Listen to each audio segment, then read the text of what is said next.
Hello. Yay. Thank you for being here for another live stream. I just realized my microphone was off center. And there we go. Lots of manual things going on behind the scenes here. So we are live. Hi. Thanks for showing up. I don't know who you are. It just says that one person's watching, but I'm just happy to be here. And just a reminder, depending on where you are watching me from, that if you are in my personal Facebook page, which I'm looking at this off camera here, I can't always see your comments live on screen. So best place is that Jen? Maybe that's Jen.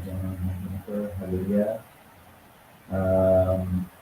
So I'm just trying to get into the place where I would be able to see your posts so that we're not missing anybody's comments on the live, because the whole point of all of this is to be able to interact and see your questions and comments and be able to answer them live. There is a scripted something I wrote to go over for this session, but time's left at the end really throughout to interact. So I want to be able to see your questions live, and that's why I'm looking down to see if there is a way to use this video is live. So last week I had somebody that tried to watch it in Facebook, and there was no way for them to find the live stream in Facebook, even though it was like streaming in Facebook. Facebook streams in like, it's really kind of convoluted. There's multiple places where it's actually streaming, so it can be kind of difficult to know.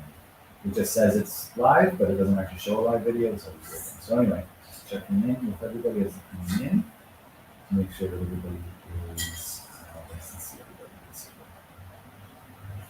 And I'll have to make some regular check-ins on Facebook for any comments. Make sure I can see questions. So that said, this is the kind of thing that, because of the way I'm broadcasting, there might be other people that do this kind of live, that have a staff member, just kind of watching the comments and get notified that I'm trying to do this on myself. So see if anybody else is coming in. A comment came in. There she is. So our weekly truck driver Jennifer is this week in Wyoming. I'm in the Prairie Place Signal, but very cool to have Jen's energy with us. And hoping in some wish to close Jen that you're always safe and feeling better and better. Okay. So really, eh? Nothing different than usual. Okay, I'm gonna tap this mic, and I'm going to do this microphone here. Can you hear that? Sorry, did you hear this? Yes, no? I don't have any other microphone, so as far as I know, it's coming through that. And if it's not coming through that, I don't know how you're even hearing me at all. Audio, microphone.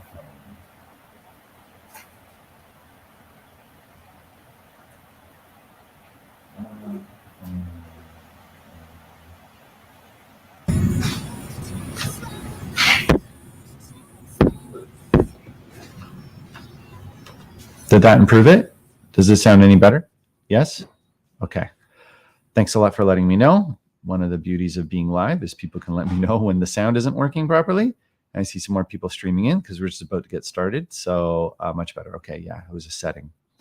Hello. I can't see who all of the eyeballs are that are coming in through Facebook. So I'm just saying hi, and feel free to type your name into the chat below the video so I can hopefully have it come through into the stream so I know you're there. Okay, audio is weird. Now Jennifer is saying that audio is weird. This is one of those things where I don't want to go and record a whole hour of something being weird. But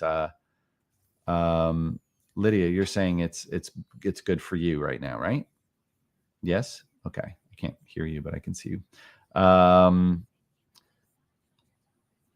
Okay. So yeah, Jennifer, we did a little bit of a switch because you're on a lag, and so we're just yeah, so maybe it's better now and just took time for it to stream to you. Everybody that's showing up and saying and watching for the 3 seconds or 4 seconds that you're here, just say hi at least and type a little hello so I know that you came by. Oh, there's Dana. Thanks a lot. So I can see there's Dana's comment not coming through. Okay, great. So thanks a lot for letting me know, Dana. All right, so I can see some comments there. There's Marianne. Audio from, hey, wow, that's so awesome. Nice to have you guys. All right, let's we have enough people. I don't know if Brian or another regular might show up or Georgia, but it's okay. We're gonna, they'll catch up, and this is all being recorded, of course. So yeah, Jen just is lagging, so it's coming back. Okay, so I'm gonna just drop this on the screen here. Okay, so you get or become what you think about most of the time. This is a concept that I got from, we don't really know how far back this goes, but there was a very famous book called Think and Grow Rich by Napoleon Hill. It's quite a famous book. And at the time that Napoleon Hill wrote this book, he was interviewing the world's richest people at the time, which in today's day and age would be billionaires, but back then hundreds of millionaires. And he wrote this book with how do I say this? There is an original script that had to be, how do I say this? Approved of, because the people of the time were worried that these secrets that would be shared to their success would be too easy, actually, for the general public to be able to replicate. And a lot of these kind of secrets were around mindfulness and being able to basically just manage thoughts. And because managing thoughts is actually a very easy practice with basically just some daily commitment, pretty much anybody could possibly replicate their success. And they did the people that were contributing to Napoleon Hill, who was asked, I believe, by Andrew Carnegie, the richest man on earth at the time, was asked to basically collect from all these other people, how are they doing it? So they can kind of amongst themselves get a bit of a mastermind group going. And Napoleon was contracted to write this book. So he did all these interviews, wrote the original book, sent it out to everybody. And they were like, this is a little too good. Like, this, like, we want to know what everyone else is doing at our level, but we don't want like the general public to just like buy a book and become like billionaires. So they edited that book and put out a kind of a public release version of it. And the real surprising, the big note here that I'm trying to make is that it was just so easy that they had to keep it a secret. And so the secret at the highest levels tends to be an extremely simple act. Like, just very, very simple. And so today we're going to be referring to one of those, and it goes way, way back. Like, this is beyond Think and Grow Rich, back into, I can't remember the dates, into the like 1600, 1800, where there's some writings that came out from an author that they may or may not existed, named I can't pronounce it properly, but Hermes Trismegistus. And Hermes wrote these universal principles of which then became the Hermetic Law. And these principles were ways that the universe functions, just like this natural law that exists. And one of them being, the Kybalion. Well, that's right. He wrote the Kybalion, Lydia. And one of the principles being that the law, that the universe is what he called like mentalism. So So the concept there was that the entire universe was is a conscious thought process, and that all of the thought processes in the universe are connected as one large brain. So what we think about not only appears within our own body as a mind over matter psychosomatic process, but also as a unified mind, that what we think about also influences what's happening in the world outside of us and all around us. So I decided for today to just make today's hour about the internal process of what we think about and how that affects the way our mind creates action. And then on another day we can talk about how this becomes a more universal law, that this is kind of like gets into like law of attraction, but I'm trying to go into a bigger place, not just law of attraction, but really as above so below. This form of like taking full responsibility for your life, knowing that whatever it is that's happening inside of you is actually mirroring into the world outside of you. So that's a bit of an extension of what we're going to talk about today. Today, we're going to talk about psychology, more of the psychology of how psychosomatic function of how what you think about most of the time you get or become. So there was a man named Earl Nightingale that studied the Think and Grow Rich philosophies, and also some of the books that maybe were unpublished in those circles of people, and went on to write his own book. And this is a quote from his book, that we become what we think about most of the time, and that's the strangest secret. How this was kept as such a high-level secret for so long, and how strange it is that it seems like so obvious that, of course, what you're going to get, what you become, what you think about. So it's like we become what we think about most of the time. And that's psychosomatic. But this got extended out by a man named Kevin Trudeau, which is where I actually originally heard this from before Think and Grow Rich and Earl Nightingale. And I like Kevin Trudeau's version of this. I think it's much more powerful. And his version is, we get or become what we think about most of the time. Okay. And this is starts to move into from like self-empowerment into more of a manifestation thought, like we actually get what we think about most of the time, not just become it. So to bring up another point from Earl, whatever we plant, and this is where it gets really important and pretty much right to the point. I'm just like going right to this. Whatever we plant in our subconscious mind and nourish with repetition and emotion, that's actually the secret, by the way, will one day become a reality. And for me, I think that what really became the secret for me, what didn't work was simply learning the subconscious processes and the repetition of saying a mantra or writing what you want to get or become, like on sticky notes and sticking it all around your house and just constantly repeating to yourself, I am, let's say, most would appeal. I am abundant. I am connected. I am in flow. I easily receive infinite abundance. And infinite abundance flows easily through me. So even just reversing that actually gives it a bit more power. But what they've discovered, and they actually studied this, I don't remember the study, but they just studied it and said that, well, it doesn't really work. Just repeating the words over and over again, it has a bit of doesn't really work for everybody. And they kind of looked at why isn't it working for the people that isn't working for? And it was because of this very important point here, that without an emotional tie, without an emotional bond with what it is that you're thinking, your mind does not create as deep of a psychosomatic reaction. The chemicals, the neurochemicals that get created when you have an emotional connection to what it is that you're repeating is what actually inevitably drives the nervous system response. Just repeating we did this in one of the other weeks where we just practiced sentences like, I am good, I am good, I am good, I am good, I am good.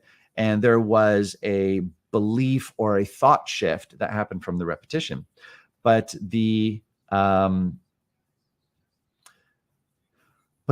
result really comes into just the level of visualization or kind of imagination. It didn't really result in a definitive action. But when the people connected an emotion to it, and it's so simple. It's like, I am good, I am good, I am good, I am good. I'm good, and that makes me so happy. I'm good, and I love the feeling that it brings into my heart. I'm good, and I really love the difference that makes in the world. And when we add that emotion into the repetitive thought, there is, with the repetition, there is the drilling down into the subconscious mind of the repetition, so it can sit deeper into the subconscious. But with the emotional attachment, it creates more of an embodied experience. There's more of a sensation of it not just being a dream, but being a call to action, a form of an inspirational, creative thought that leads to a desire to take an action to have it be created in the world. It's many, many more steps come from just adding that emotional aspect. So when we think about you get, receive objects, or call into your life people, opportunities, you get that, or become, where you shift into the image and visualization that you have of yourself, like vision boards, what you think about most of the time. But we can even extend now Kevin Trudeau's version of it past Earl's, where what we think and feel about most of the time, to really extend that to a more masterful level. Because I feel like a lot of times they're giving a portion of the secret and calling it the secret, but it's not really the whole secret, because the secret is always alchemy. Secret is always alchemy. When something's held in secret, the knowledge of it, the wording of it, even the practice of it is not a complete wisdom. The real secret is always in the fine-tuned stacking or organization of the parts. So just because you give somebody a recipe, I always say cakes, just because you give somebody a recipe to a cake, and you even say that it's a combination of these items that will make the cake. It's amazing how simple just leaving out the temperature of the oven, or even more so leaving out that you need to actually, beat the eggs first, or actually sit maybe the batter for 10 minutes so that it rises. Like, there's these little kind of finesse points that they don't actually tell you what the alchemy is. Just having the recipe, the parts, and even some kind of idea of how they combine isn't really the secret. You don't suddenly become a master chef until you get into understanding the alchemy. And it's like that with getting or becoming what you think about most of the time. It's leaving out, that sentence leaves out the power of the emotion. And when we truly understand the power that emotion has over our body, and then in turn over our actions, when we really understand the power of emotion, when combined with a thought, a thought of focus, an image or a thought, like a word or a picture, when we focus on that image or word, that picture or word, and attach an emotional experience to it, that is where the magic truly happens, and the secret is discovered, and we realize the speed of manifestation happens there. Last week's video was about, pretty sure it was last week, was about getting out of your head, getting out of the dream and taking action. So this is an extension of that. So.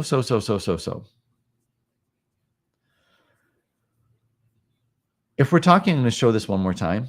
If we're talking about what we plant into our subconscious mind and nourish with repetition and emotion, that's what we will become one day in reality. So now let's extend this out. Okay, that was a lot. I just talked a lot. Those 15 minutes sounded like 15 minutes of me talking. Any questions?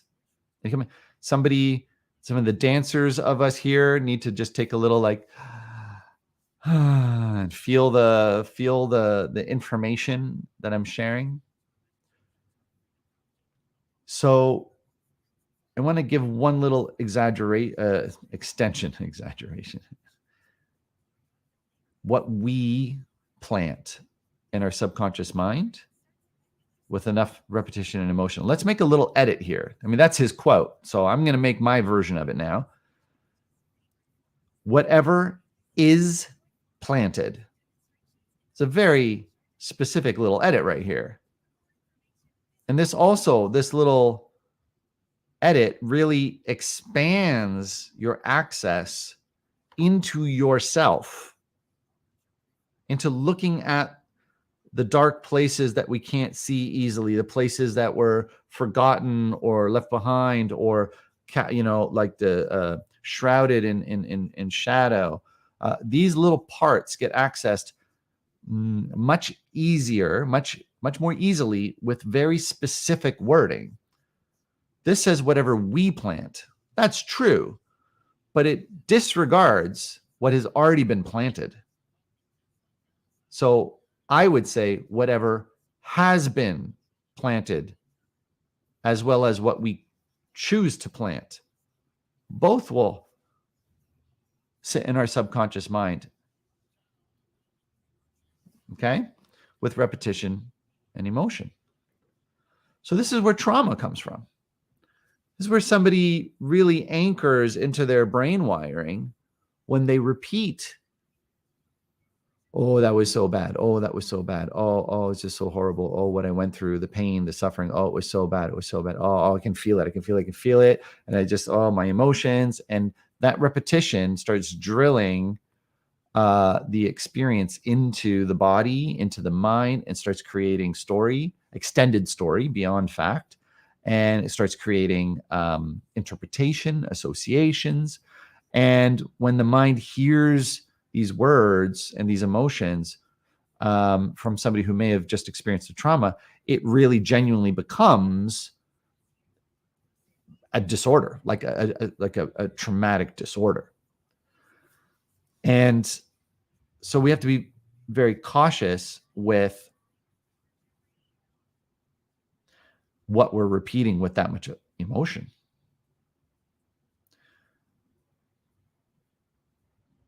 Because it's equally true when something very terrible happens to you, that while it is true to acknowledge that it was painful, it was horrible, and it was hurtful, and it did cause discomfort and pain and suffering, it's equally true to add into that, and I can be okay, and I can still have a good life, and I can learn and grow from this, and I can make good things, and I can be a powerful person because of this. I can acknowledge that it was really horrible and I wouldn't want to go through that again, but I can also acknowledge that it's equally true that I can call that an opportunity. And if we repeat about a trauma, there is opportunity in this for me to grow. There is opportunity for me to learn and grow from this and then help others. There's opportunity in this terrible thing that happened to create something good. And if we keep repeating that with the same level of emotion of a trauma, our brain will play the majority wins. Majority wins. Whichever thought is there's more of it, I'm just going to go that route.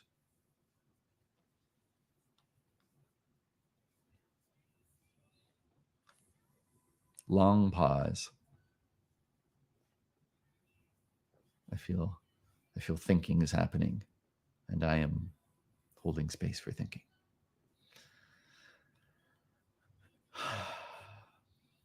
So, as I said, we have to pay attention not only to what we're planting in our subconscious, through repetition, but what was already planted there. And sometimes we don't really remember what was planted there. We just have fears, we just have patterns, but we may have been too young when those got instilled, when those got programmed. And we may not remember how they got put there in order to speak the opposite, to unwire it, to rewire it, to unprogram. So what we do in order to generically start to reprogram ourselves into a positive mindset and set emotional happiness, pleasure to that mindset, to then create the action of manifesting your reality, this whole series, as a generic thing, if we don't have a memory of what we're targeting, we can look at some standards. So here's standardly what might be in your subconscious mind. I think I need some. I'm not even going to share that, Jennifer. I think I need some. Can you clarify that? Because I almost can't tell how much of that is a joke, what you just said, and how much of it is serious. So say it in some different words for me, Jen, so I can share it with the group. Okay. So at the point of birth, there is a belief. There's a set of beliefs about what is the underlying fear, because what you will get or become what you think about most of the time. And they say that 90% of your subconscious process is rooted in fear. If you believe that, thumbs up. If you think that 90% of your subconscious process is not fear, show me a thumbs down or make a comment. But let's start looking at why that might be true if 90% of your subconscious thoughts are rooted in fear. Okay? So according to, I don't know if I say it here. Yeah. According to Marissa Peer, where I did my rapid transformation hypnotherapy training, and I am certified as a practitioner of this method now.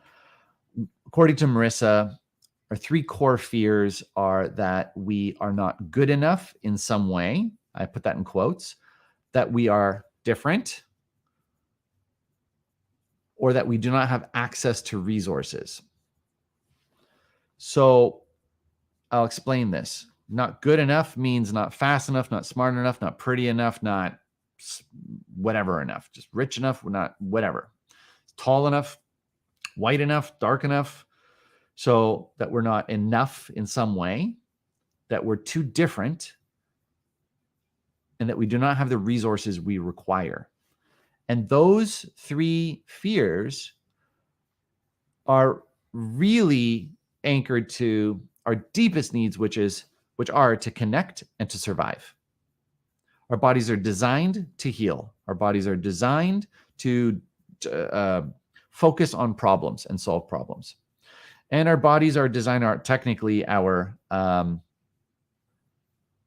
mammalian brain, no, our neocortex is now developing to be designed to connect, to find connections to ourselves as well as the universe as a whole. And I can't share. Where's Dana's comment? Dana's comment's not shareable here. So okay, let me show a couple of these. So thanks, Dana, for commenting. Gives a whole new meaning to triple threat. So I'm gonna finish reading these couple of points, Jennifer, and then I'm gonna talk about what you're just mentioning about weight. The reason why I believe that our deepest fears are our deepest needs are to survive and connect is simply because of the way our brain has evolved. Reptilian brain, mammalian brain, neocortex. Reptilian brain, pure basic needs. Warmth, mating, like perpetuating the human race, water, food, these kind of basic needs. That's reptilian is just kind of like fight or flight, and just do or don't, like very black or white, kind of simple, not a lot of thought processing. Mammalian brain being that, so at the mammalian brain, at the reptilian brain, basic need here being survival. Then the mammalian brain and the neocortex, mammalian is connect to society, tribe, family, friends, and neocortex is to connect to the universe, esoteric, spiritual, energy as a generalized form. Okay. And having the experience of our thoughts connecting to something bigger. Also, then extending off of this is a connection to a purpose, moving into the next phase of reptilian brain has no purpose. It just, I eat when I'm hungry. I pee when there's pee falling out of me. I'm not even trying to do it. That's reptilian brain. And then at the other end of that spectrum, I don't know which way I started here. This one, I don't know, let's go with this one. I like going left or right on the screen, and it's all mirrored. So, reptilian brain, just I do because I want. And on this end, everything I do matters, has an impact. What kind of harm, karma, that's all on this end of the spectrum. And we have that whole spectrum happening inside of us. And we have to be aware of what's driving our thoughts is possibly a conflicting idea of what we really want out of this situation. Which side is this? This is reptilian. The reptilian, I'm gonna make shapes. This is my reptile face now, okay? And this is like, my neocortex web of connection to all the universe. That way I can see what I'm doing on screen here. So reptilian is just like, I eat flies. There's a fly, I'm not hungry. There's a fly, I'm not hungry. I don't care. There's a fly, the fly's just sitting on my mouth. I don't care, I'm not hungry. Fly goes by, I'm hungry. Oh, I'm eating it. It's just a cause and effect. It's like a chemical reaction. There's not really a process to right or wrong. It doesn't exist. There's no judgment. This is very enlightened. If you really want to be very yogic about it, the very enlightened dinosaur. And then on this side, everything is like, oh my gosh, everything I do has a purpose, a meaning, a connection, a ripple effect. We're all one in this hive mind of reality. And so if I think a negative thought, negative things come. If I think of positive thoughts, I'm affecting everybody else around me. I have to be really cautious what I do because everything I do matters. There's a lot of emotional response to that. This one has none. There's no emotion. There's no emotion here. It's just like, I'm hungry, I eat. It's a chemical reaction. And way over here, it's like a lot of decision-making process. Well, here's the trick, triple threat. It's literally one brain. It's in the same place. Like I've got a reptile over here, back here, that's just like, I'm hungry, eat now, mom. And then there's over here, it's like, but the thing I'm eating is suffering because I'm eating this thing and it's connected to the web. I have to, it's going to matter how I eat and what we eat. And the other part's just like, I'm hangry, eat burger, mom, right? And so there's a lot of internal conflict.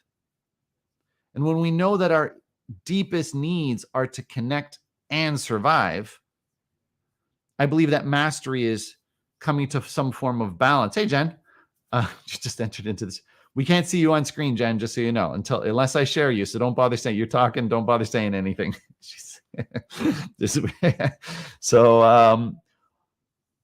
So all of these three fears of not being good enough, being different, and not having access to resources, we can distill that down even more to and need to connect and survive, which leads to those. Because if we need to connect and survive, then all three of these fears that I was talking about lead to a fear of rejection, abandonment, which is disconnection, or death. Because if you're abandoned and you're 2 years old, you're not going to know what to do. You're just designed to freak out when mom goes too far in the grocery store. Even though you're literally in a place surrounded in food, you'll still have a meltdown because the person who gives you the food went to the next aisle and you can't see her. Okay? So that combination of that battle of I can't do this because I'm disconnected. And at the same time, if I get hungry enough, I'm just going to tear open one of the cookie boxes and just start eating. So anyway, Pause after lots of words.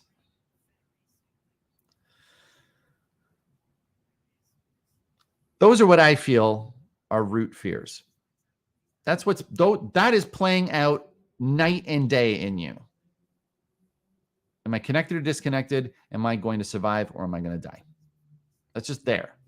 So that's part of that 90% of the time, what you are thinking about subconsciously, you're going to get or become.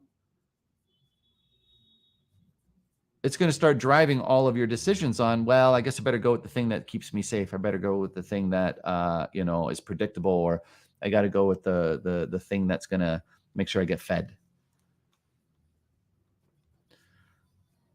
Some studies show, I'm not even going to bother showing this. It's too many words. Some studies show that people are born with only two fears, falling and loud noises. Other studies show that we're actually genetically born with fears that we learn from our ancestors. There is no unified scientific belief about even how fears formed, because there's a belief that absolutely all of your fears are learned and programmed in this lifetime. And yet there's also a belief that at birth you have fear. So where did you learn it from? Okay, well, you're taking it in from your mom in the womb, but let's say she's a monk, saint, goddess, whatever, and you had a perfect. Well, then how is it that you're born in some studies with a fear of spiders and snakes? You haven't even seen one before. They haven't caused you any harm. How can you have a fear of that? Well, now it goes back into understanding that our entire physiology is formed based on the fears that were carried forth from all of our ancestors. This is epigenetics. So great-great-great-grandma stepped on a snake or had a snake in her shoe, got bit by that snake. Everybody had a meltdown about it and was scared of it happening to them. And as well, hopefully grandma's okay. But they all tell everybody, you got to check your shoes. You got to check your shoes. And then, great-great-great-great-great-granddaughter, grandson, born, fear of snakes. Never even seen one before. For some reason, always checking their shoes, but never had a bad experience with them. Just where's this coming from? And so this is not something that can genuinely be shown in a scientific study. Past lives. I actually have a client that was born with a fear that wasn't even her mom's. It was actually somebody that her mom had a conversation with that they're not even related to, that her mom helped a person with, and then as a fetus heard all of that and actually then was born with this fear because she was part of the chemical process of her mother empathizing with this person saying a scary story. How do you scientifically test that in somebody? So your fears are being absorbed from so many different places that to genuinely have a connection and understanding to this point, that 90% of your subconscious thoughts are negative because they're trying to help you survive. They're trying to help you stay connected. It becomes more and more important to recognize how powerful and how needed staying positive really is. Because that's not just your own life of patterned fear, not just your parents' life that they shared with you because of things they went wrong with them and they just want to protect you. We're now talking about there was a bad commercial on television for 10 seconds. You walked by as a kid and just flashed an image that was scary to you, imprints an association, and bam. Nobody even knows where you got this fear from. You just happened to be walking by the TV and they didn't see it's so easy because we're starting with a core fear of having enough to survive. So the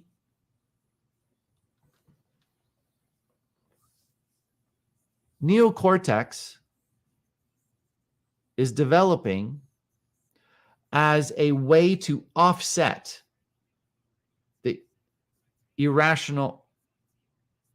possibly irrational fear of the reptilian mind. Because the reptilian mind, when it doesn't have food, can start getting very aggressive. Yet the neocortex can say, I'm fasting. I'm literally choosing to not eat food for 7 days. I'm just doing water. I like this. And there's a little internal battle, and eventually the reptilian mind loses because it's reactionary, not proactive.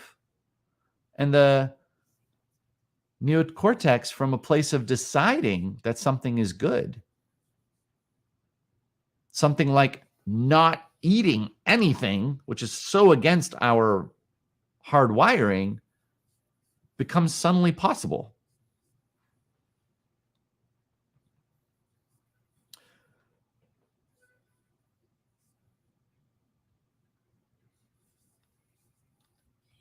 Our brains work simply by association. When I see orange, I think success. Whoop. Orange logo right there.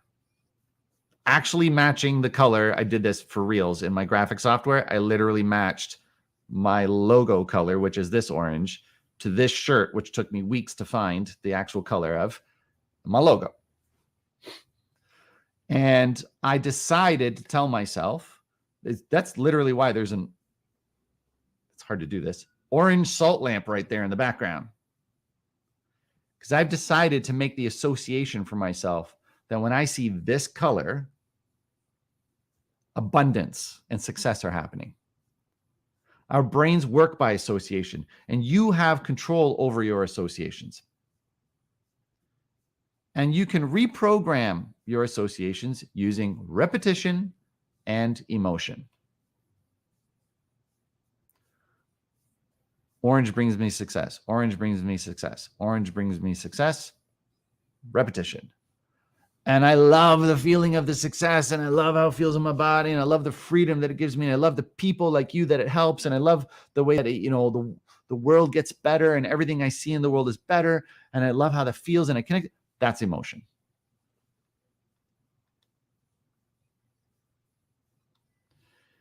If you are not aware of your underlying fears, you can still reprogram them, but if the existing belief has a stronger picture or an emotion than what you're trying to reprogram it to, it won't work. Jennifer Goldup literally just left the video screen, and this was the point I was telling her to wait for. She's like, okay, so I'm going to show Jennifer's. I'm trying to remember where I put this point here. Boop. All right. So Jennifer Goldup, who I wish I could put on the screen now, but she just says, this doesn't work because I'm still getting fat. LOL. She's, exaggerating a little bit because she's definitely not. There's a picture of her. She's not that overweight. And she says she keeps visualizing being slim, but I'm getting bigger. I'm saying she, which feels weird because I know she's literally listening to us right now. So you, Jen. So we're going to go back to this point. So if this applies to you, think about something that you keep repeating to yourself, and you might even put an emotional connection to how much you would love to be thinner, how much you would love to have a successful, artist gallery, how much you'd love to have freedom to travel, and you already know that feels awesome, and you keep saying to yourself, the resources come easily for me to travel, whatever the case may be. Let's take a look at why that may not be working. Boop. Boop. I just read this.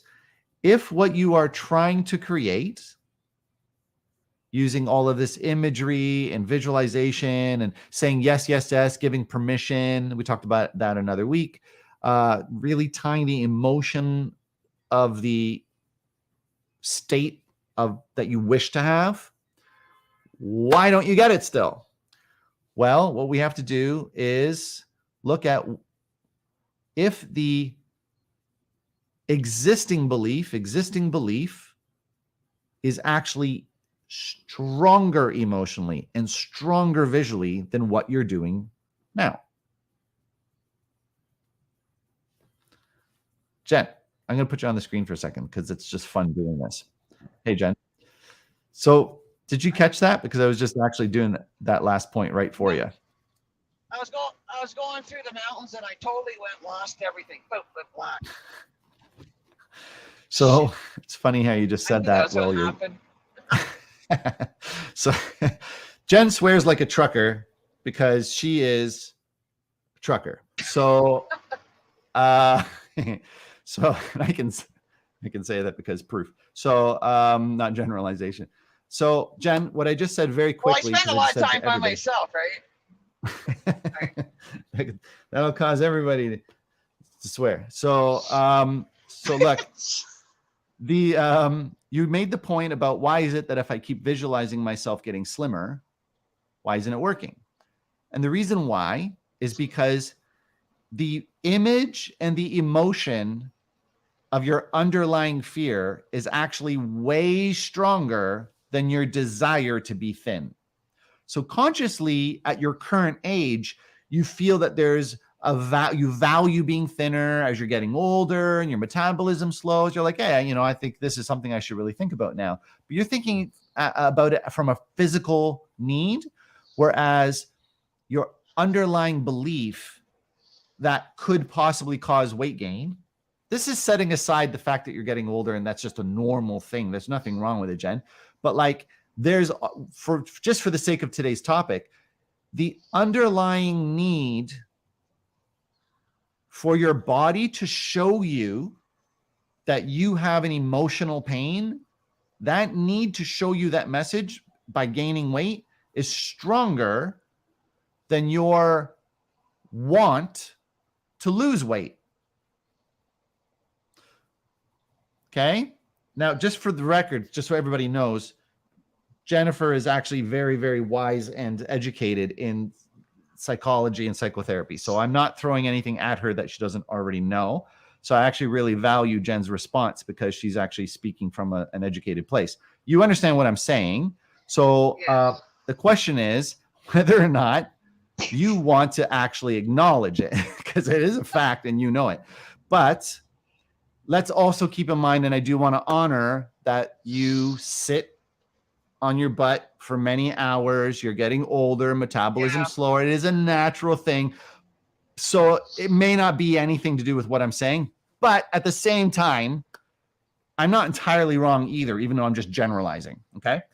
So if subconsciously your image, your self-image was that of some form of saying, whatever it is that happened to me in my past does not matter to me anymore.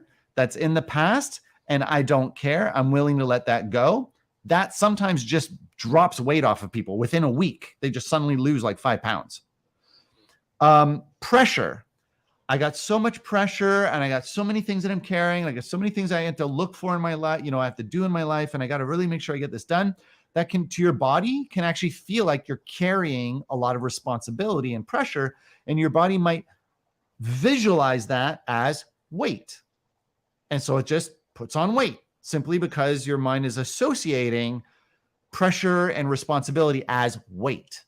And a way to rewire that is those are opportunities. Those are potentials. Those are things that are very easy to figure out with support and help. It's not really a heavy weight to carry. It's just a task that just has to be done. And I trust that the answers will come easily and I don't really have to be so hard on myself.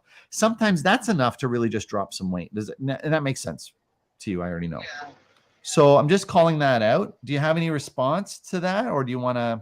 I think I know the sitting on my butt and age thing really, that's the normal reason I think to not be able to lose weight and gaining weight. But the thing about in the other world there, the weight, carrying all that weight of responsibility, I think that's the one I have the problem with, where I'm feeling overwhelmed with it. Yeah. And so from the emotional perspective of it, start working on the idea of What if I simply called all of that, which of course it is, like, yes, it is in nature a pressure because there is deadlines, but you can still choose what you're calling it. And the other thing is that this is probably even more rooted in the idea of, Jen, would it actually be pressure if you already knew that you had everything, all of the resources that you need? Yeah. You see what I'm saying? Would it really be pressure if you knew, oh, I just got to call this guy and I just got to make an e-transfer of the money I already have and I just got to whatever, put in the 5 minutes that I already know I have? You had the resources. Would it actually feel like pressure? No. So you see how this already roots to one of the 3 core fears. I'm not good enough.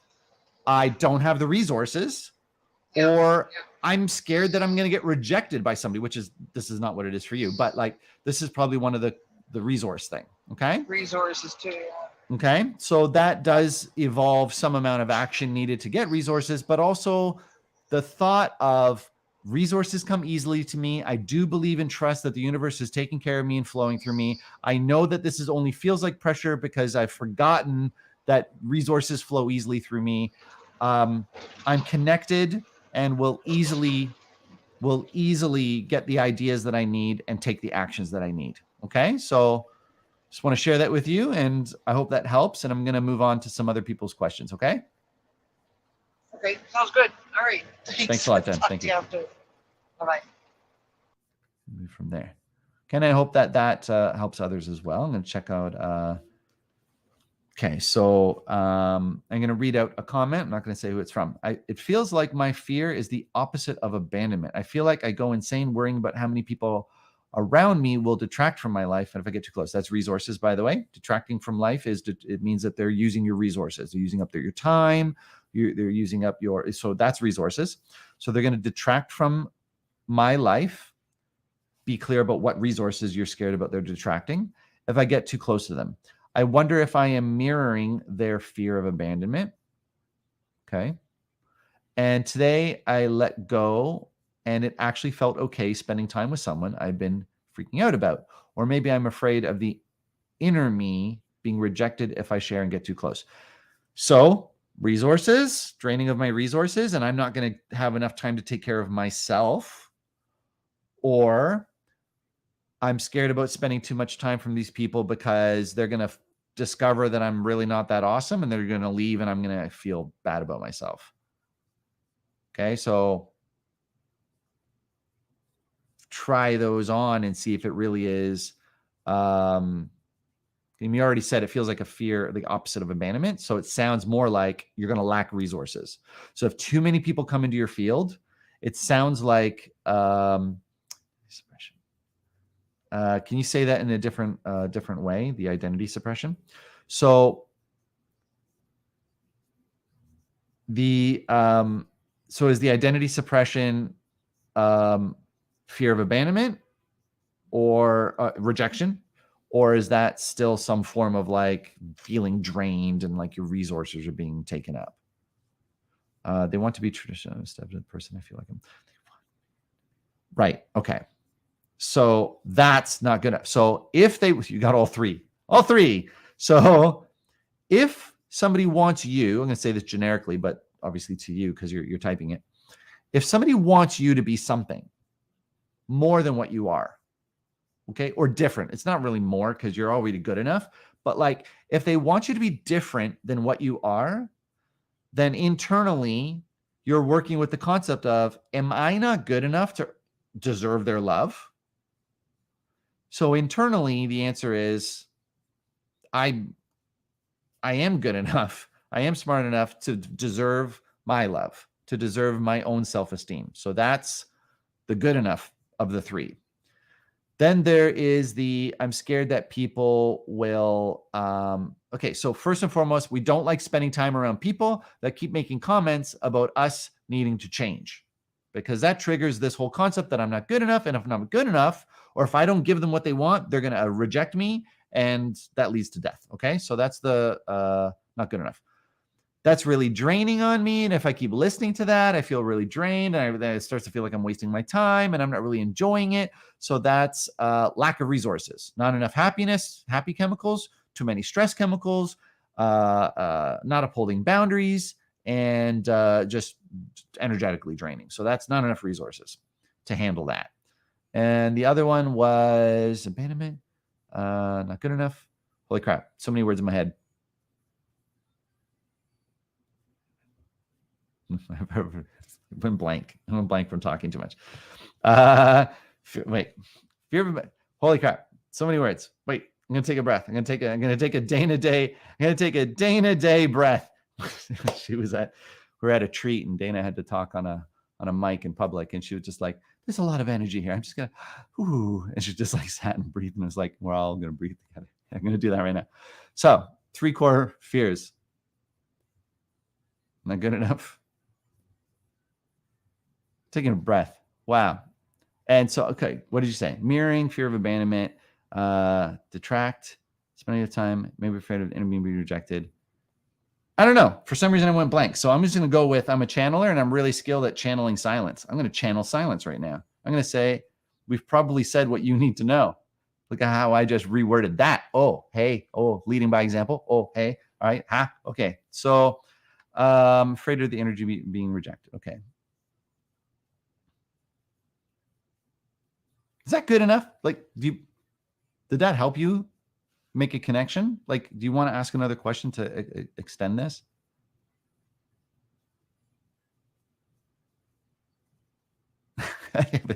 Probably why I stopped talking, because you're like, yeah, that's right. That's good. We're good here. All right, I'm going to stop talking. All right, cool. So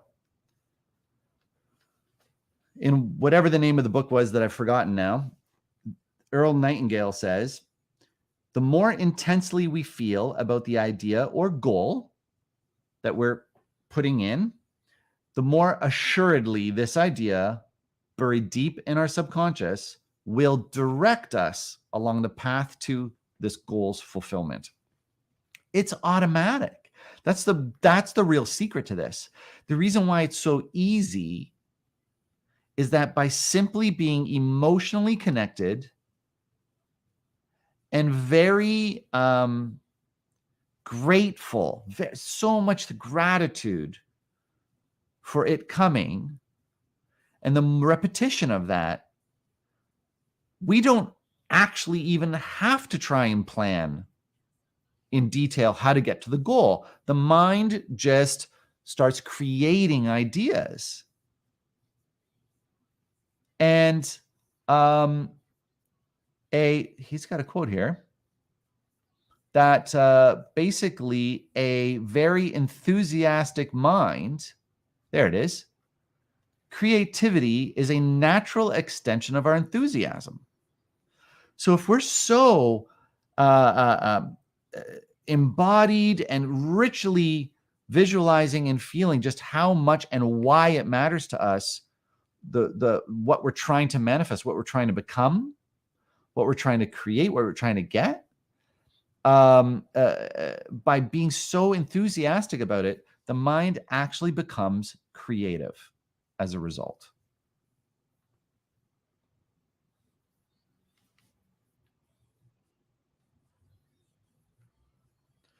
So how do we get ideas into our subconscious mind to overpower the fears that are so many of them are there in our subconscious mind? Okay. Hypnotherapy is one of the main ways I do it, although you don't have to be hypnotized.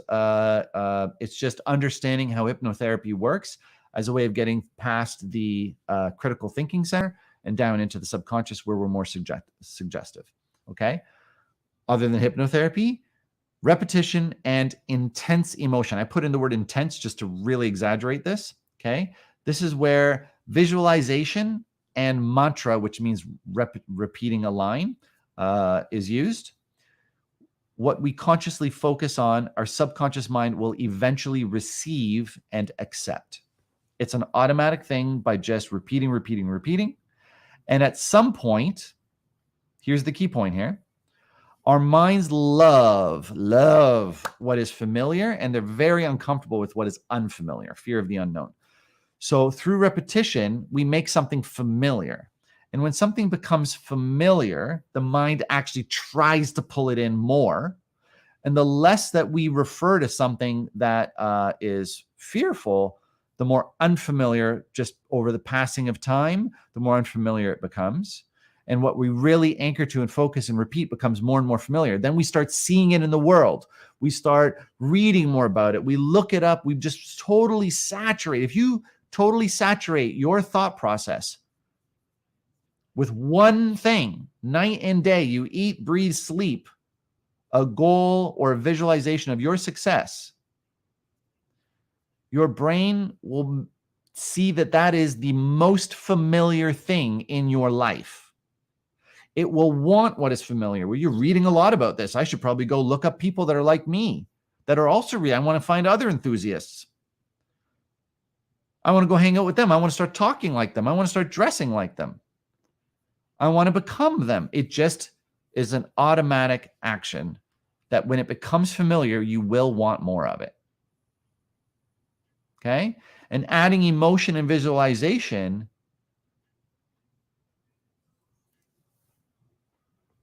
will, if you can visualize, once you start seeing, once you fill your mind with examples of success, examples of women that are the same age as you, Jen, that are thinner, reading stories online, if you completely saturate every moment of your free time with podcasts on women specifically your age, or that are found ways to lose weight, and all the different stories that they have, your brain is going to start creatively thinking and connecting and associating by nature with what is most familiar to you.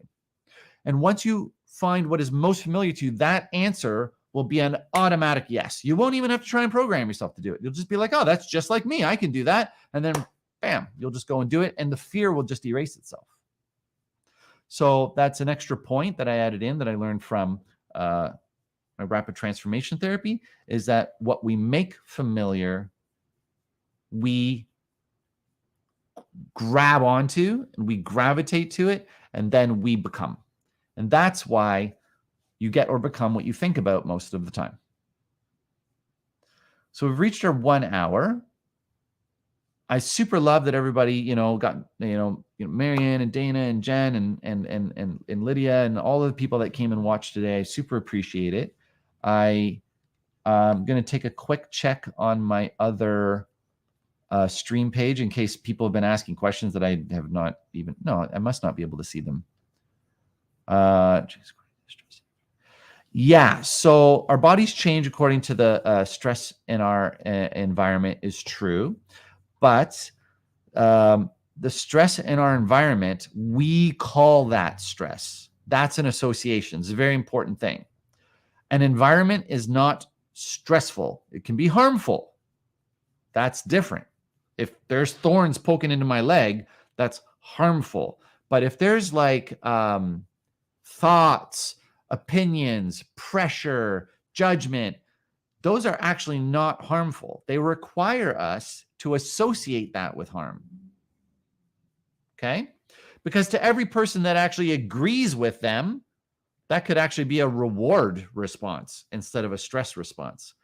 So be very clear that our bodies are actually reacting to our stressful environment if we've associated the environment with stress in some way. And sometimes it simply doesn't match. The only reason why an environment is not even beneficial to us sometimes is because it doesn't match our goal. So if I have a goal to save money, and let's go beyond that. If I have a desperate life-saving need, I'm emotionally attached to saving money because it's going to save my life if I can afford some kind of medical treatment. Every time I walk into a shopping mall, I will get a stress response. It's not a stressful place. I love it. I love going to the mall and seeing new things and spending money. But that's because I've associated it with abundance and freedom and choice. But if I don't have that money because I really, really need to keep it saved for something that's going to save my life, the shopping mall is suddenly stressful. This is how I'm trying to explain to you that the environment is still based on association. Okay? And try that on for your specific situation, because you might actually be in a harmful environment, such as bad fumes in the air. And of course, that's a stress response that's telling you got to go. So if you got to go, that's because you have aligned with, I like health. I like being healthy. This is somehow an unhealthy environment. I don't like it. I'm leaving. But if a person is actually really, really, keep this in mind, if a person is actually very low self-esteem, very self-criticizing, very self, just beating themselves up, they will not see that harmful environment as stressful. They will actually think that it is familiar.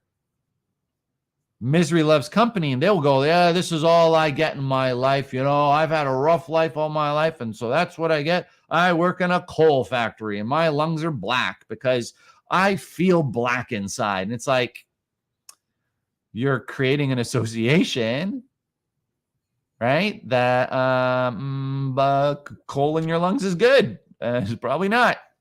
So that's the power of our minds. And I hope that helps to give some clarity. And I do love that. Yeah, good. That's good. I'm glad that helps.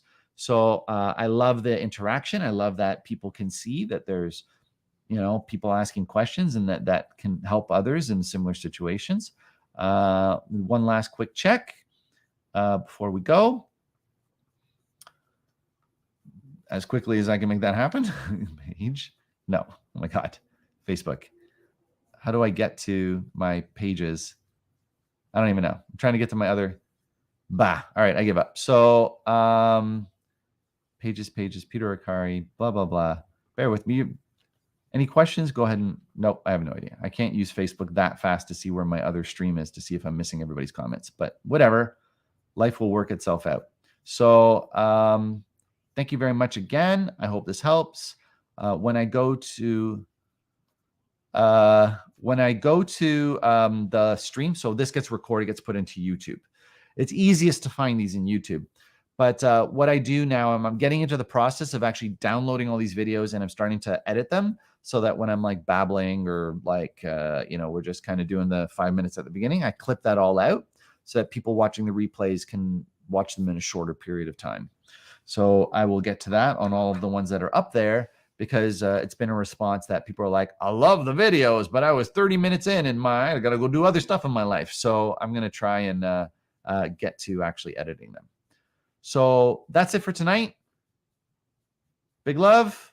Thank you. Thank you. And I say wave. Jen and Lydia, I can see your faces on the screen, but nobody can see you. So I'm just waving at you two because I can see you. Big smiles. And to everyone else, I'm saying good luck and good night.